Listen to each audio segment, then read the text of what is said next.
Hello, hello everyone. Welcome back. My name is Ariel. I am the Sassy Dragon here with another perfume review. Today I am wearing my cherry because we are going to be smelling Kayali's Burning Cherry Lovefest 48. So this is a new fragrance brought out in 2022. It's two different perfumers on this. This is, let's see if I get these names pronounced right. Gabriella Chelleroux and Philippine Cotier. They are both the noses behind this fragrance. This was a blind buy. I got this as a fragrance travel size, and I'm going to be giving this one a shot today and seeing what I think of it at first sniff. So this one on the box, which I actually really like the way that Kayali does their boxes. They actually put the main fragrance notes right on the box for us, which is kind of cool. Burning Cherry. I don't know what the difference between a regular cherry and a cherry on fire smells like, but I guess we're going to find out. So we've got Burning Cherry, Raspberry, Praline, Palo Santo, Guaiac Wood, and Patchouli. So this sounds like it's going to be really, really interesting. Here I have as well to pull up on Fragrantica. Let's let the camera get in tune for that. For those who want to take a peek at that list, you can pause the video real quick just to take a peek on the notes that are officially listed on the Fragrantica site, and I will read those off for you. The top notes, again, Burning Cherry, Raspberry and Bergamot. Middle notes of Praline, Heliotrope, Damask Rose, and Jasmine Sambac. Base notes, quite a few of them, Palo Santo, Tonka Bean, Guaiac Wood, Ambrettolide. I'm not sure what Ambrettolide is. It sounds like maybe it's a bit of a derivative of amber. Peru Balsam, Haitian Vetiver, and again Patchouli. So let's give this one a whirl here. Let's go ahead and smell this. Get it going. Comes out really nice. There's a nice fine mist even for a travel bottle. That's really good. So let's just let this air out a moment. Oh, I can already smell the Palo Santo, which I love. You know, I do burn Palo Santo in my house. And it's funny, I have a friend who was just not too long ago saying that Palo Santo smells like a nice perfume. So there you go. Let's give it a smell. It's good. This is really interesting. I haven't smelled anything quite like this in a while. Even among like perfumes with cherry notes, this is unique. Definitely get the cherry and the Palo Santo, the strongest, straight off the top. And the cherry is a nice tart cherry. It is not syrupy. It's not sweet or candy-like. It's very, yeah, it smells like a real cherry. It smells like a good cherry. It doesn't smell, I don't know what burning cherry is again, but it to me smells like a cherry pie cherry without like a lot of, you know, sweetness or sugariness in the way.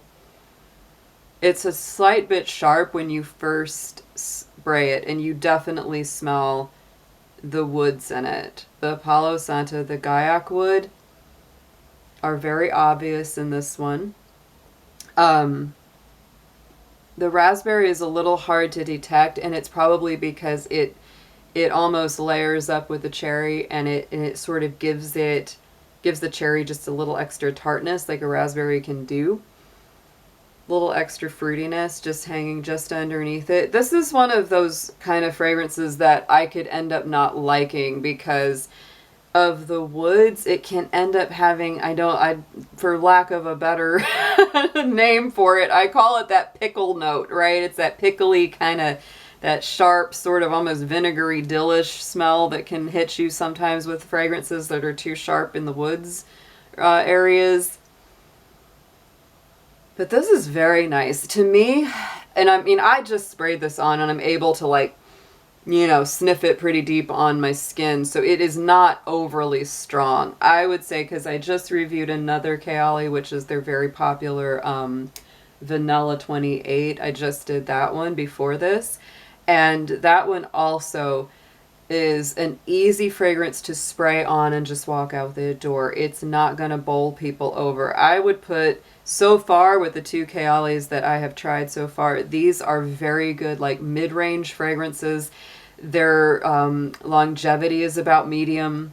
Their projection is about medium, and it's not so light that no one will smell it, but it's also not so strong that you'll be like dropping people left and right when you walk by with your perfume. This is nice. I don't know that I would wear this a lot personally because it's not notes that I naturally gravitate towards, so it's kind of outside of my, you know, more or less my established comfort zone. But that being said, this is unique. It's not quite like anything else that I've smelled before. You know, I've definitely smelled things with, you know, those kind of woods, or I've smelled perfumes with cherry notes in them. But I'd have to say, if I was going to reach for a cherry fragrance, this would be a very good one because it's not syrupy, it's not sticky sweet, it's not juvenile smelling, but it's also not like, it's not a cherry. Like, you can definitely smell the cherry, but the Palo Santo just gives it this beautiful depth. Again, like I always say to people, anybody can wear any fragrance. It doesn't matter who you are. If you enjoy it, enjoy it. I could definitely see both men and women wearing this because it can pull both feminine and masculine. It's very nice, firmly in the middle. It's sweet, but it's not like sweet. It's not candy, cookie, syrupy sweet. It is also got that very nice woodsy base. Woo, it is good. I actually, the more I smell it, the more I like it. It has that very like, okay, it's a spiritual cherry. It's a spiritual cherry. Because when I burn Palo Santo, I usually do it to kind of clear my space, uplift the day, you know, raise my spirit. So it's a spiritual cherry, the burning cherry. It's very much like it puts you in that like meditative zone. It feels good. Like that's what it feels like. This could be an everyday perfume. You could kind of wear this anywhere. I don't see this being inappropriate in any setting, really.